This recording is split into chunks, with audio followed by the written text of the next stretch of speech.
ಎಲ್ಲರಿಗೂ ನಮಸ್ಕಾರ. ನಾನು ವಿನುತಾ ಹೆಗ್ಡೆ ವಿಶ್ವವಾಣಿ. ಉತ್ತರ ಕನ್ನಡ ಜಿಲ್ಲೆಯ ಸಿರ್ಸಿ ತಾಲೂಕಿನ ತುಡ್ವಿ ಮನೆ ಅನ್ನುವಂಥಲ್ಲಿ ಇವತ್ತು ನಾಟಿ ಹಬ್ಬ ಅನ್ನುವಂಥ ಕಾರ್ಯಕ್ರಮವನ್ನು ಆಯೋಜನೆ ಮಾಡಿದ್ದಾರೆ.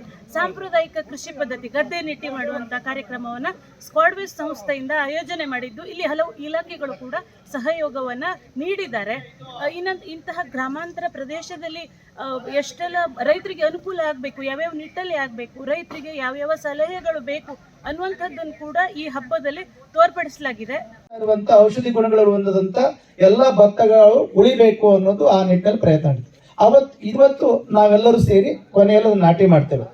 ಅದಾದ ನಂತರದಲ್ಲಿ ನಾಟಿ ಆಗಿ ಬಂದ ಮೇಲೆ ರೈತರು ಮೊದಲ ಕಾಲದಲ್ಲಿ ನಮ್ಗೆ ಯಾವ್ದು ಮೆಡಿಸಿನ್ಗಳಾಗಲಿ ಅದು ಯಾವ್ದು ನಮ್ಮಲ್ಲಿ ಲಭ್ಯ ಇರಲಿಲ್ಲ. ರೈತರು ತಮಗೆ ಬೇಕಾಗುವಂತ ರೆಸಿಸ್ಟೆನ್ಸ್ ಪವರ್ಗೆ, ರೋಗ ನಿರೋಧಕ ಶಕ್ತಿಗಾಗಿ ಅವರೇ ತಮ್ಮ ಆಹಾರ ಪದ್ಧತಿಯನ್ನು ರೂಢಿಸ್ಕೊಂಡು ಬಂದಿದ್ದಾರೆ. ಅವ್ರ ಕಾಡಲ್ಲಿ ಸಿಗುವಂತ ಉತ್ಪನ್ನಗಳು, ಹಿತ್ತಲಲ್ಲಿ ಸಿಗುವಂತ, ತೋಟದಲ್ಲಿ ಸಿಗುವಂತ, ಗದ್ದೆಯಲ್ಲಿ ಸಿಗುವಂತ ಉತ್ಪನ್ನಗಳನ್ನ ಬಳಸ್ಕೊಂಡು ಅವ್ರು ಆಹಾರ ರೆಡಿ ಮಾಡ್ಕೊಂಡು ಊಟ ಮಾಡಿ ಅವರ ರೆಸಿಸ್ಟೆನ್ಸ್ ಪವರ್ ಅನ್ನು ಜಾಸ್ತಿ ಮಾಡ್ಕೋತಾ ಇದ್ರು. ಅದೇ ಕೊನೆಯ ಆಹಾರ ನಾವು ತಗೊಳ್ತೇವೆ. ಇಲ್ಲಿ ಆ ರೈತರ ಆಹಾರ ಹೇಗಿರ್ತದೆ ಅನ್ನೋದನ್ನ ಕೊನೆಯಲ್ಲಿ ಸೇವಿಸ್ತೇವೆ. ಊಟ ಆದ ನಂತರದಲ್ಲಿ ನಾವು ಇಲ್ಲಿಂದ ಎಲ್ಲ ಡಿಸ್ಪರ್ಸ್ ಆಗ್ತೀವಿ. ಇವತ್ತು ಸ್ಕ್ವಾಡ್ವೇಸ್ ಸಂಸ್ಥೆ ಎಲ್ಲ ಇಲಾಖೆ, ತೋಟಗಾರಿಕೆ ಹಾಗೂ ಏನೋ ಒಂದು ಕೃಷಿ ಇಲಾಖೆ ಇದೆ, ಇಲಾಖೆಯ ಜೊತೆಗೂಡಿ ಸಾಂಪ್ರದಾಯಿಕ ಕೃಷಿ ಪದ್ಧತಿಯನ್ನು ನಶಿಸಿ ಹೋಗಬಾರ್ದು ಅನ್ನೋಂಥ ಕಾರಣದಲ್ಲಿ ಕೃಷಿ ಹಬ್ಬ, ನಾಟಿ ಹಬ್ಬವನ್ನು ಮಾಡ್ತಾ ಇದೆ.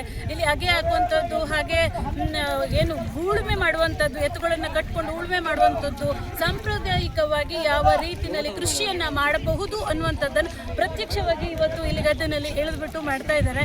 ಎಲ್ರಿಗೂ ಕೂಡ ನಿಜಕ್ಕೂ ಇದೊಂದು ನಾಟಿ ಹಬ್ಬನೇ ಅಂತ ಅನಿಸ್ತಾ ಇದೆ. ಯಾಕೆಂದರೆ ಎಷ್ಟೋ ಇಲಾಖೆಯ ಅಧಿಕಾರಿಗಳಿಗೆ ನಾಟಿ ಮಾಡುವಂಥದ್ದು ಗೊತ್ತಿರೋದಿಲ್ಲ ಯಾವ ರೀತಿಯಲ್ಲಿ ಅನ್ನುವಂಥದ್ದು. ಸಾಕಷ್ಟು ಅಧಿಕಾರಿಗಳು ಕೂಡ ಇವತ್ತು ಗದ್ದೆಗೆ ಇಳಿದ್ಬಿಟ್ಟು ನಾಟಿಯನ್ನು ಮಾಡ್ತಾ ಇದ್ದಾರೆ.